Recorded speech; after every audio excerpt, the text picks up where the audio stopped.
আজানের সাথে সাথে ঠান্ডার ভিতরে ছিলাম। প্রচুর ঠান্ডা তো আজকে, প্রচুর ঠান্ডা। ওই বাচ্চাটারে নিয়ে খুবই কষ্ট করে আসছি।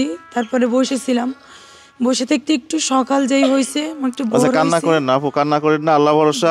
আমার শ্বশুর বাড়ি গিয়েছিলাম, সকালবেলা ফজর নামাজ পড়ে একটু হাঁটাহাঁটি করে আমি শুইছি একটু, যে আধা ঘন্টা একটু ঘুমাই। এর মধ্যে আমার মা আমাকে কল দিয়ে বললো যে ঈদ থেকে ঢাকা থেকে লোক আসছে, বলতেছে 2টা মেয়ে আসছে, একটা বাচ্চা আসছে, তুমি তাড়াতাড়ি বাড়িতে আসো। মাকে বললাম ঠিক আছে, আমি এখন আসতেছি। সেই শ্বশুর বাড়ি থেকে চলে আসলাম, আসার পরে এই যে আপুরা আসছে। এখন আপুদের কি সমস্যা আমি নিজেও জানি না। তো আপু কি সমস্যা একটু বলেন তো দেখি। আসসালামু আলাইকুম, আমি আসছি শ্যামনগর কালীগঞ্জ থেকে। আমার বোনটার ব্রেন টিউমার, সে এখানে পাশে বসে আছে, একটা বাচ্চা আছে বাবুটার। তো বাবুটা কি ওনারই বাবু। আচ্ছা আচ্ছা।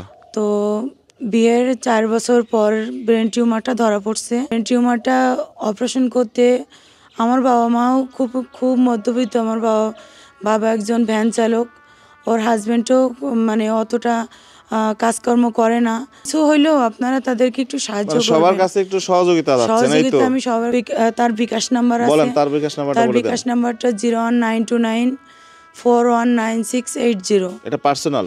এটা পার্সোনাল। এই যে নাম্বারটা বললে, এটা কি সঠিক না আছে আপনার? জি আমার। আসলে একটা মানুষ কখন অনেক দূর থেকে আসে একটু সহযোগিতার জন্য, কারণ পরিবেশ পরিস্থিতি। উঠছি গাড়িতে, হ্যাঁ হ্যাঁ, আর আমারে নামাই দিছে ফরজের আজানের সাথে সাথে ঠান্ডার ভিতরে ছিলাম। প্রচুর ঠান্ডা তো আজকে, প্রচুর ঠান্ডা। ওই বাচ্চাটারে নিয়ে খুবই কষ্ট করে আসছি। তারপরে বসেছিলাম, বসে থাকতে একটু সকাল যেই হয়েছে একটু কান্না করেন না আপু, কান্না করেন না, আল্লাহ ভরসা। তখন আমরা রওনা দিছি।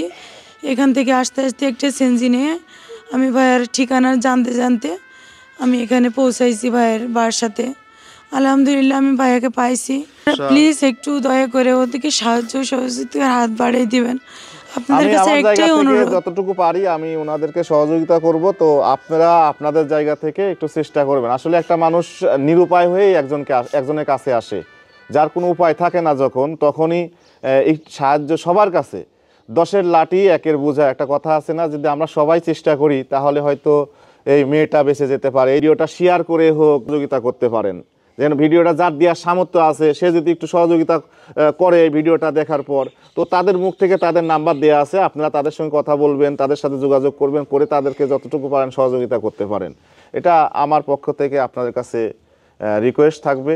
আর আমার জায়গা থেকে আমি যতটুকু পারি তাদেরকে সহযোগিতা করবো ইনশাল্লাহ। আসলে আমার একার পক্ষে সম্ভব হয় না, তারপরেও আমি আমার জায়গা থেকে আমার সামর্থ্য অনুযায়ী আমি চেষ্টা করি, অল্প অল্প অল্প অল্প করি, বিভিন্ন জায়গায় দেওয়ার চেষ্টা করি।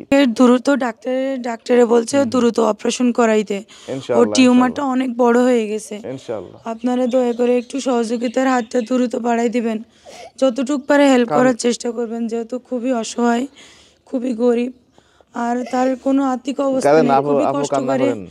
কান্না করেন না, 30-40 হাজার টাকা ওর পিছনে মানে করে খুব ঋণ ধার করে ওরে মানে পরীক্ষাটা করানো হয়েছে খুব কষ্ট করে।